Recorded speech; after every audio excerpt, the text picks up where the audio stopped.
Cristão significa isso, ser como Cristo. E para ser como Cristo, nós precisamos aprender dele. Precisamos ver como ele viveu a vida dele, o que ele falou, e aí nós seremos verdadeiramente um cristão, porque teremos o exemplo dele. Essa é a essência do Evangelho. Então, para isso, nós temos que estudar os Evangelhos, a vida de Jesus, né? A biografia dele. Já estamos no capítulo 15, mas vamos falar sobre o 14. E Jesus, ele falou acerca dele mesmo 7 coisas importantes. Primeiro ele disse, eu sou a luz do mundo, que está no capítulo 8, versículo 12. Depois ele disse, eu sou a porta, capítulo 10, versículo 9. Eu sou o bom pastor, eu sou a ressurreição e a vida. E hoje nós vamos falar sobre quando ele diz, eu sou o caminho, a verdade e a vida. Onde nós lemos no capítulo 15, não vamos falar semana que vem, mas ele vai dizer que eu sou a videira.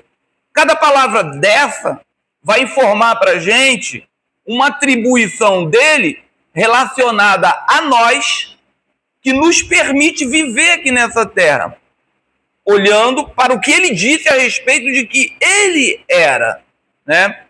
Então, no capítulo 14, no versículo de número 6, ele vai dizer assim, e disse Jesus, eu sou o caminho e a verdade e a vida. Ninguém vem ao Pai se não for por mim. Ele, lá em Mateus 16, ele vai dizer assim, ó, se alguém quiser vir a mim, após mim, aí até a gente trabalhou bastante isso, e eu falei uma frase aqui que muitos pensou que não concordaram de início, mas depois concordaram. Ou seja, o Evangelho é para todos? A salvação é para todos, mas o Evangelho é para quem quer. Ele pergunta, quem quiser vir após mim? Então alguém diz, eu não quero. A maioria do mundo diz que não quer. Porque o Evangelho já foi pregado. Mas não quer, não quer. Você quer Jesus? Não, não quero. E é uma porcentagem muito grande. Agora, quem quiser vir após mim, é uma decisão pessoal. Todos nós aqui fizemos essa decisão, tomamos essa decisão. Então o Evangelho é para quem quer. E aí ele vai dizer assim, ó, então, se você quer vir após mim, tem que negar a si mesmo. Né? Então, porque ele diz agora aqui, ó, não vai ficar ruim, não turba o coração de vocês, não. Por quê? Aquelas pessoas que estavam seguindo eles, muitos seguiram pelo pão que estava comendo. Ele multiplicou 2 vezes o pão, pelas curas, pela libertação que ele fazia, a sua demonstração de poder inigualável, né? E aí a gente vai perceber que a maioria das pessoas que às vezes busca a Jesus não é pela essência do Evangelho, porque ele veio buscar e salvar o que se havia perdido. Ele veio salvar o ser humano. Mas no meio caminho entre a pessoa crer e a salvação, existe uma trajetória de vida. E para essa trajetória, a pessoa vai ter que decidir fazer o quê? Renunciar. Se alguém quiser vir após mim, renuncie. Por isso, eu canso de dizer, é muito difícil ser crente, porque eu vou ter que renunciar. Eu vou ter que abrir mão de direitos, eu vou ter que abrir mão de desejos, de vontades. Todos nós nascemos com uma características, né? Um gosta do grenal, outro gosta do amarelo, outro gosta assim e tal. E se o que eu gosto está fora do contexto dos mandamentos de Deus, o que vai ter que acontecer se eu quero seguir Jesus? E essa é a questão. Muitas pessoas tem dificuldade de seguir a Jesus porque não consegue renunciar. E o evangelho é renúncia. Pega a tua cruz, porque alguém pode dizer, pô, mas é difícil, isso aqui é uma situação, um problema que eu tenho que é a tua cruz. Bota no teu ombro e vem.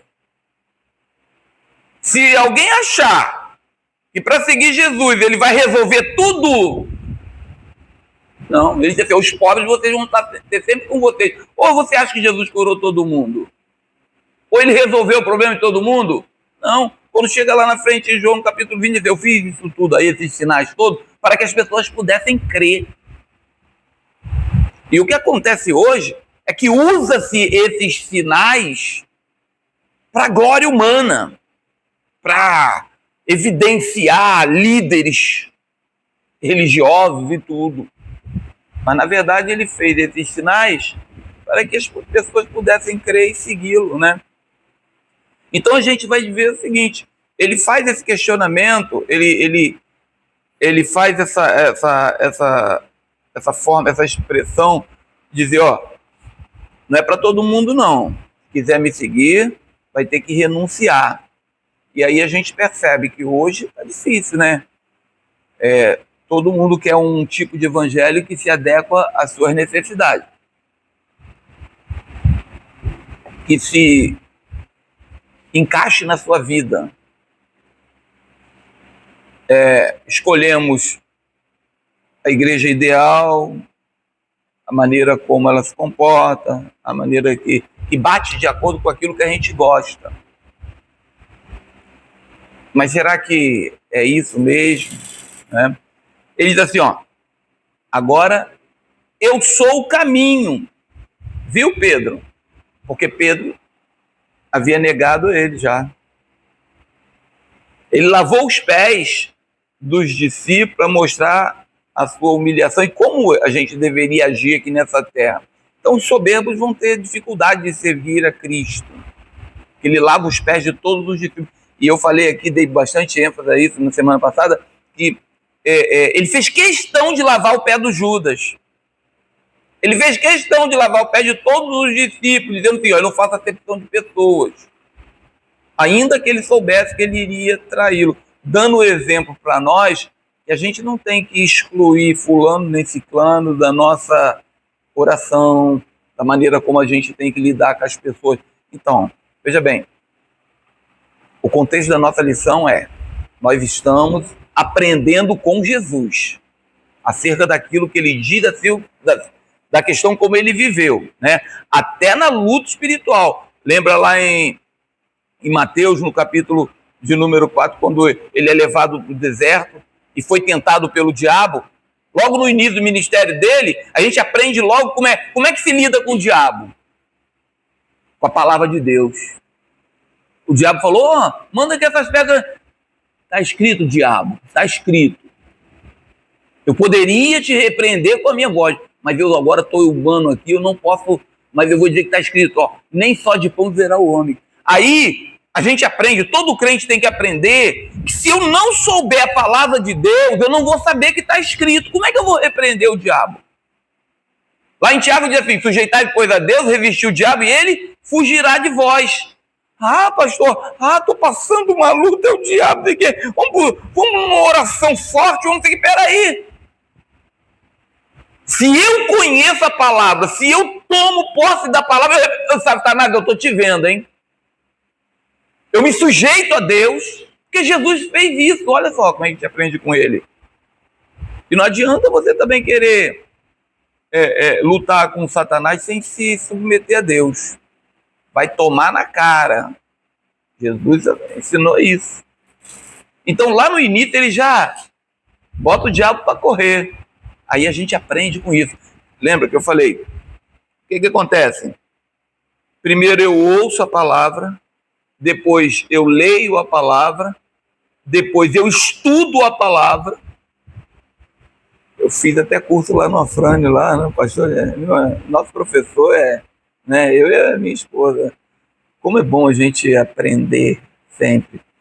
Aprender a palavra, decorar a palavra meditar na palavra, para depois a gente praticar. Porque tudo isso não adianta nada se eu não praticar. Só entender, só ter uma fé mental, intelectual, não. Eu ouço, leio, decoro, medito, pratico, estudo, e aí, gente, não tem como não viver. É por isso que a escola bíblica dominical é a maior escola que existe para o cristão, ou para qualquer um, mas é o cristão que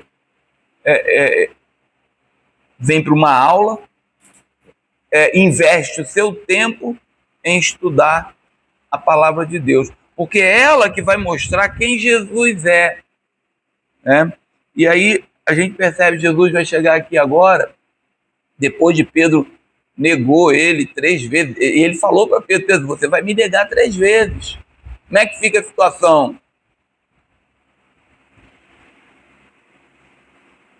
Fica com o que vai ter que se cumprir. Acabou. Aí os discípulos ficaram todos... Aqui, ó, no versículo 38 do capítulo 13, tu darás a tua vida por mim, Pedro? Na verdade, te digo que não cantará o galo enquanto me não tiveres negado 3 vezes. Pois ele negar 3 vezes, o galo cantou. Aí se cumpriu o que Jesus havia falado. Aí Jesus fala assim: calma, não turbe o vosso coração, não. Por quê? Porque dá a impressão... Eles já estavam apavorados, Jesus já tinha dito que ia morrer, que ia padecer, os discípulos estavam apavorados. Aí o que ele faz? Calma, não deixe o coração de vocês turbado, não. Crede em Deus, crede também em mim. Sabe por quê? Na casa de meu pai há muitas moradas. Aí ele vai evidenciar o propósito dele ter vindo à terra. Ele veio buscar e salvar o que se havia perdido. Ele veio levar a sua igreja para morar com ele no céu. Ele veio edificar a igreja. Ele veio construir um instrumento de guerra aqui na terra para lutar contra Satanás. O povo não entendeu. O povo... Aí ele, não turbe seu coração, não.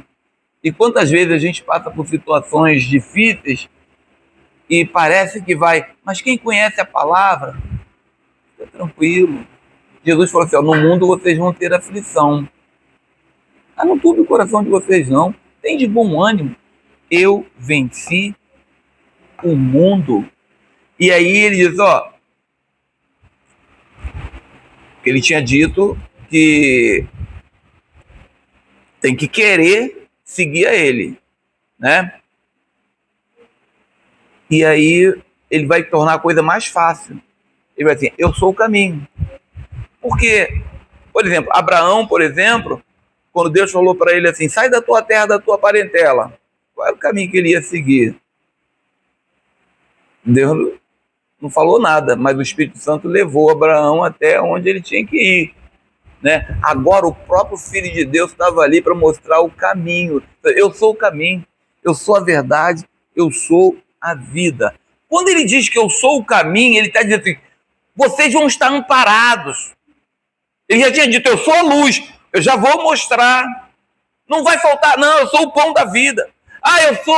Eu vou cuidar de você, eu sou o bom pastor. Eu sou a luz. E ele vai dizendo sempre isso para nós. Então, quanto mais a gente escuta isso, a gente recebe força, a gente recebe um nutriente, a gente é alimentado pela palavra. Nós precisamos disso. E não é historinha, não está escrito. Não é história de pastor querendo animar rebanho, não. Jesus é que está dizendo: eu sou o caminho, a verdade e a vida. E ele vai falar algo nesses 15 minutos que faltam agora para a gente encerrar, a respeito de uma decisão que a gente precisa tomar para estar no caminho, não turbar o coração e entrar pelo caminho com a nossa cruz, com a nossa renúncia, porque renunciar não é fácil. Seguir Jesus não vai ser fácil. É uma caminhada espinhosa. Por quê? Foi a caminhada dele. E aquele evangelho que a gente escuta, né? Ah, só vitória e tal. E dá a impressão, né, que não vai ter luta, não vai ter nada, né?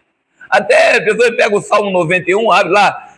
Aquele que habita nos esconderijos do Altíssimo, nós somos 1000 cairão ao teu lado, 10.000 à tua direita, você não vai ser atingido. E aí, como é que fica isso?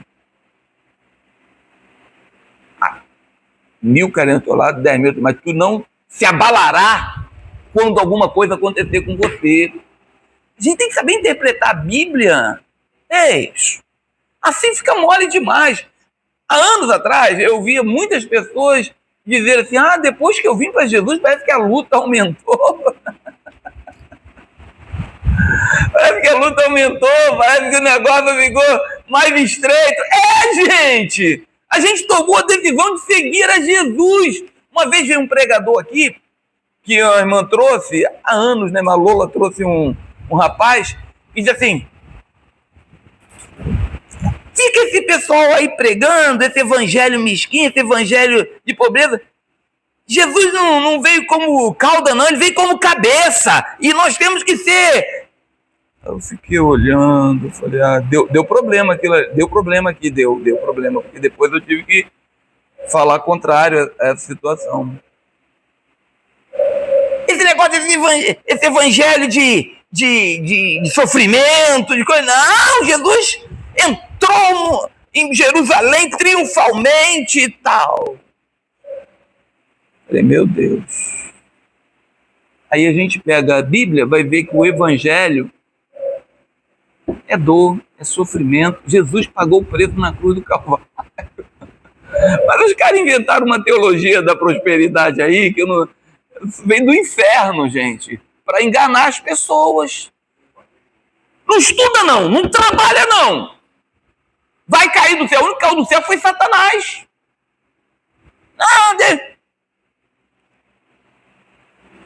Aí ele diz assim no capítulo 15, se me amardes, guardarei os meus mandamentos.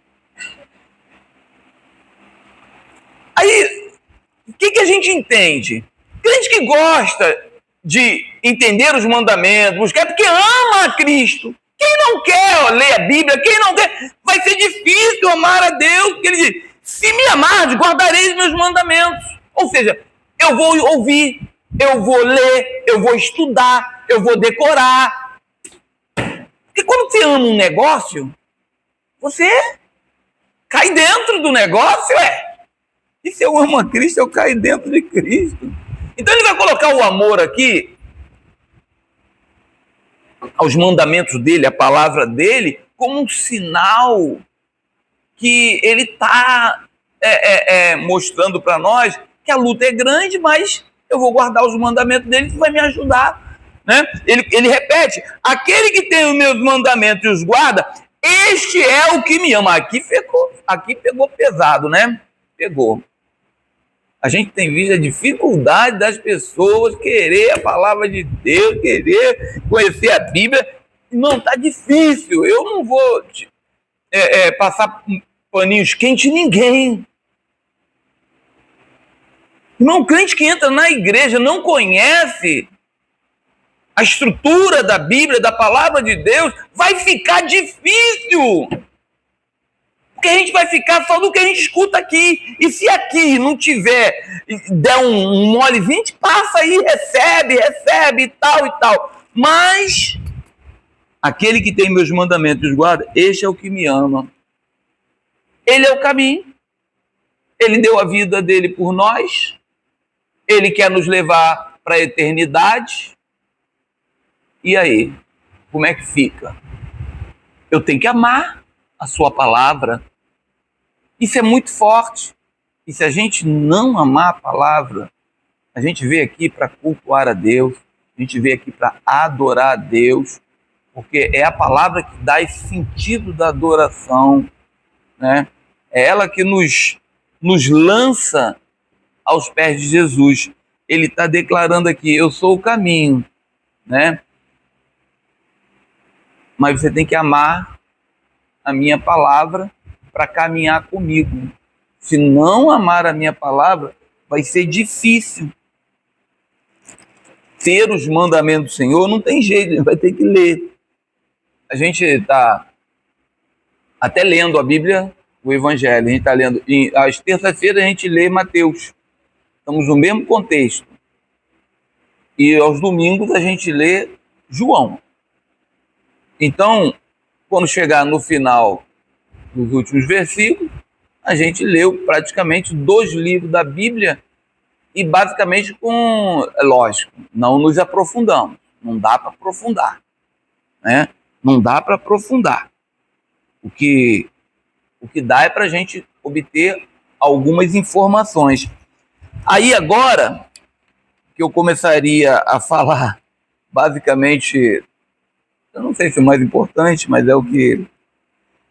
Quando ele chega no versículo 26, ele vai dizer assim, ó. Mas no 23 ele diz assim, Jesus respondeu e disse, se alguém me ama, guardará a minha palavra, e o meu Pai o amará. E viveremos para ele e faremos nele morada. Olha só, mais uma vez ele repete. Se me ama, guarda a minha palavra, e o meu Pai o amará. Irmão, isso aqui é muito forte, porque quando a gente... você quer alguma coisa de Deus, temos que demonstrar o nosso amor por Deus. Como é que eu demonstro o meu amor por Deus? Amando a palavra. E aí fica fácil da gente orar e pedir, né, ao Senhor. Senhor, porque às vezes eu te amo, mas eu não guardo os mandamentos. Aí Deus fala assim, mentiroso. Eu não sei se Deus fala assim que a nossa humanidade tu é um mentiroso, hein, cara? Tá dizendo que me ama, você não guarda a minha palavra, como é que fica esse negócio aí? Tá, mas eu quero aqui, ó, no versículo 26, ele vai dizer assim, ó, mas aquele Consolador, o Espírito Santo, que o Pai enviará em meu nome, vos ensinará todas as coisas, vos fará lembrar de tudo quanto vos tenho dito. Agora ele vai informar que tem uma pessoa divina que virá. Essa pessoa é o Espírito Santo. Irmãos,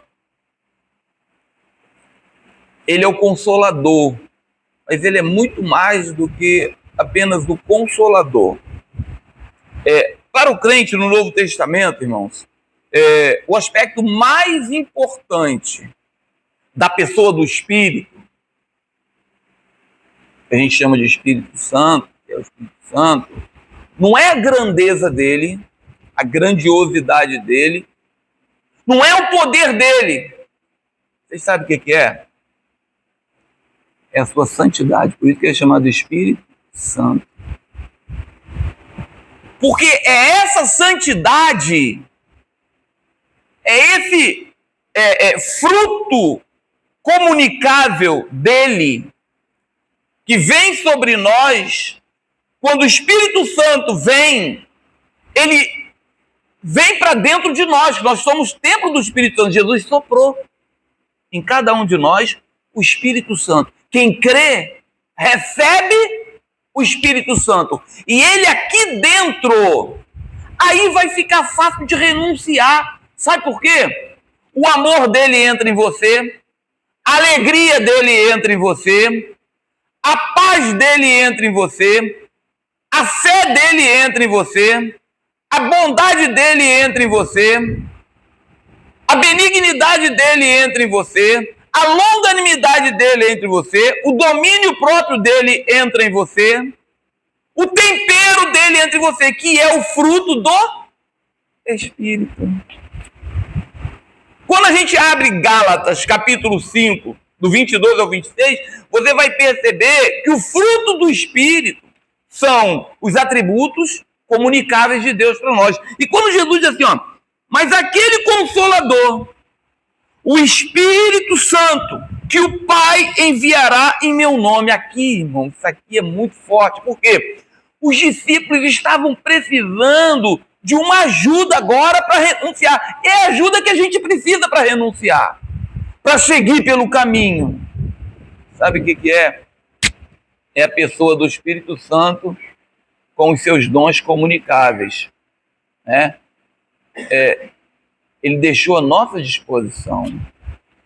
Ele colocou de bandeja para nós, dentro de nós. E, infelizmente, irmãos, a gente percebe que muitas pessoas não percebem essa presença, não conseguiram ainda entender essa função espiritual, porque fala em Espírito Santo, pensa logo em poder, pensa logo em dons, pensa logo nessas manifestações, né, humanas, levadas pelo Espírito Santo, de poder, de cura, libertação, de profecias, de mais o quê. Só que o aspecto mais importante não é o poder, é a santidade do Espírito Santo que entra. E quando entra, traz essa bagagem toda. Traz esse fruto todo de Deus. E uma pessoa cheia de bondade, uma pessoa cheia de amor, uma pessoa cheia de paz, de gozo, que é alegria, de fé, essa pessoa neutraliza, pega a cruz, faz embaixadinha com ela. Bobagem. Eu estou cheio do Espírito Santo, eu estou cheio do fruto do Espírito, como é que isso vai me abalar? Irmãos, a santidade do Espírito Santo, ele separa totalmente o espírito humano do pecado, do mundo, e descreve tanto a sua característica preeminente quanto a sua obra. Você não tem que ficar dizendo, eu tenho que parar disso, porque entrou o Espírito Santo com o fruto dele. Acontece automaticamente. Eu já falei para a igreja, eu me lembro que eu subia no caminhão ali há 43 anos atrás, tomava a minha na esquina ali, quando eu conheci ela me ganhou para Jesus. Quem não é daqui vai entender meu testemunho. E eu gostava, os caminhoneiros me levavam para beber ali na esquina, tal. Mas aí quando eu aceitei Jesus, tal, fui namorar ela, noivamos e tal, aí eu comecei a largar, eu aceitei Jesus, demorou um pouquinho, mas aceitei Jesus e tal. Aí depois de aceitar Jesus, batizar, eu não me lembro mais de eu ter desejo de parar na esquina. Acabou. O Espírito Santo de Deus entrou. E basicamente é isso que tem que acontecer. Quando o Espírito Santo de Deus entra, o fruto, aí não é difícil renunciar, porque o próprio Espírito, ele separa o que é do mundo, o que não é. Lembra que eu pedi para vocês fazerem um resumo de 1 João? Quem fez? 1, 2, fez? Legal. Depois me entreguem, tá? Mas agora eu quero aqui... eu quero dar parabéns à irmã Nelly. A Sueli não está aí não, né? Não veio não, né? Pelo trabalho entregue. Puxa vida aqui, ó. Eu pedi quantas vezes aparece no livro de João, de 1 a 10, eu sou a luz do mundo. Perfeito. Pode vir receber. Você pode aplaudir aqui, a irmã? Que legal. Nota 10, minha querida. Deus abençoe. Glória a Deus. Então aqui, ó. 1 João capítulo 2, versículo 15, vai dizer o seguinte. Não ameis o mundo, nem o que no mundo há. Né? Vamos lá, para ver o contexto total.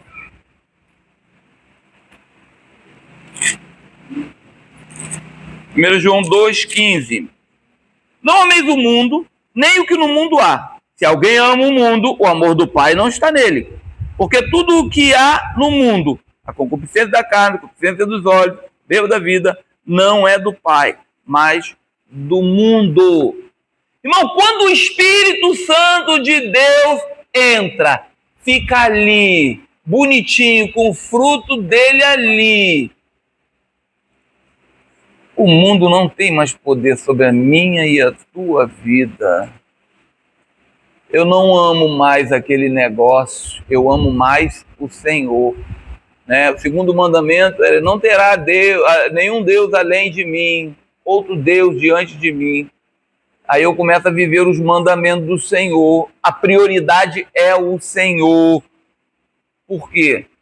Porque agora o Espírito Santo de Deus habita em mim. E sabe qual é a dificuldade dos crentes realmente? É ter esse entendimento espiritual. Porque vivemos uma vida humana, carnal, não separada do mundo. A partir do momento que a gente crê no Senhor Jesus Cristo, nós não somos mais cidadãos da terra. Hebreus 13 vai dizer: nós somos cidadãos do céu. Nós estamos caminhando atrás de Jesus. Ele foi para o céu e nós vamos atrás dele. É isso que a gente precisa entender. Ele aqui está falando que vai acontecer isso, ele ainda não morreu. Mas ele está acalmando o coração dos discípulos. Ele está falando de uma maneira assim, tranquila. Se verdadeiramente, no versículo 15 do João 14, ele vai dizer: se verdadeiramente amarmos o Senhor, teremos êxito em nosso relacionamento com Ele. É isso que ele está dizendo lá em João 14, 15. Aqui. Se me amares, guardareis os meus mandamentos. Está dizendo isso. Se verdadeiramente me amares, nós teremos êxito em nosso relacionamento com Cristo. Sabe por que temos dificuldade? Porque temos dificuldade de amá-lo como Ele nos amou. Nós devemos amá-lo como Ele nos amou, de uma maneira sacrificial. Ele não sacrifica nada. Vir aqui à igreja não é sacrifício. Não é sacrifício. Estudar a Bíblia não é sacrifício. Não é. Ele deu a vida dele por nós. Para pensar isso. Vamos parar para pensar isso, para que a gente possa ter êxito. Quem não ama, não guarda as minhas palavras. Lá no versículo de número 24, né? Que é a verdade. A verdade é a palavra de Deus. E ele diz: eu sou o caminho, a verdade e a vida. Irmãos, a presença do Espírito Santo em nós, ele nos ensinará todas as coisas. Continuo dizendo, a maior dificuldade para a gente saber todas as coisas é pela falta do conhecimento do Espírito Santo dentro de nós. Ele em nós é que faz a diferença. Na semana que vem a gente vai se aprofundar nessa questão do fruto, porque é exatamente o que nós lemos. Ele diz: eu sou a videira e meu pai é o lavrador. Toda vara em mim que não dá fruto, atira. Agora ele utiliza o eu sou, né, como nós falamos aqui. Ele tem dito isso ao longo do Evangelho de João. Ele vai dizer: eu sou a videira. Por quê? Nós somos as varas. E a vara é que dá fruto. Ela tem que dar fruto. E qual é o fruto? O fruto do Espírito. O fruto do Espírito. Se eu estou nele e não dou o fruto, o que está acontecendo? Alguma coisa está acontecendo. De repente eu acho que estou e não estou. Porque a vara ligada à videira vai ter que dar fruto. É isso que nós vamos falar na semana que vem. Sobre esse fruto que está em Gálatas 5. Né?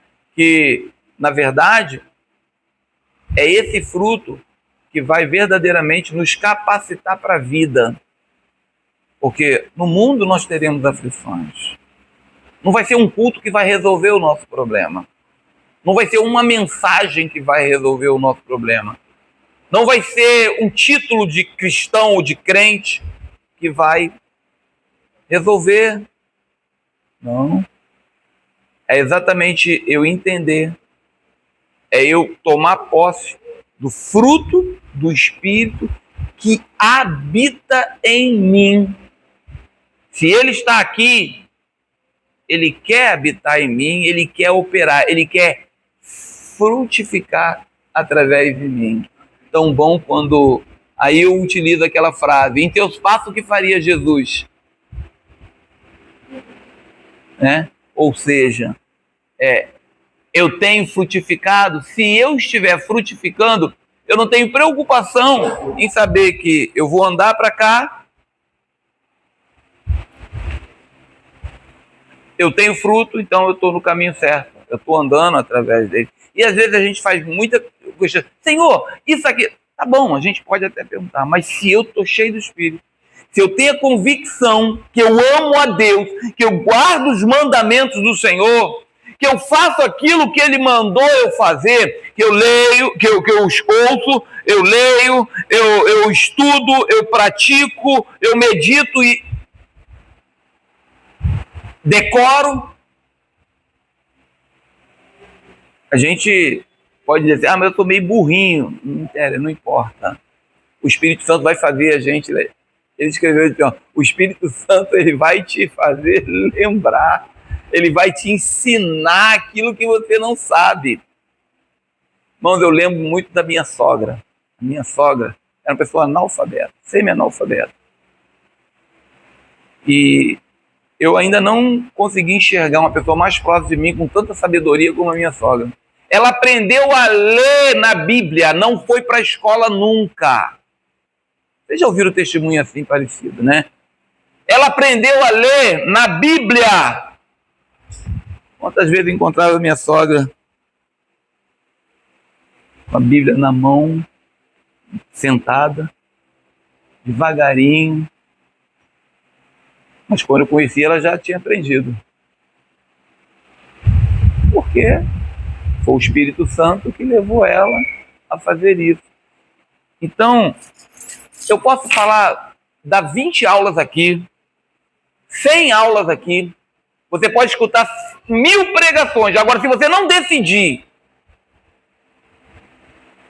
é para quem quer. Quem quiser vir após mim, faz isso. Aí não é mágica, né? Pode ser que eu não seja materialmente, não seja bem-sucedido, mas espiritualmente eu estando bem-sucedido, o fruto evidencia em mim. É isso que o Espírito Santo de Deus quer. Amém? Mas,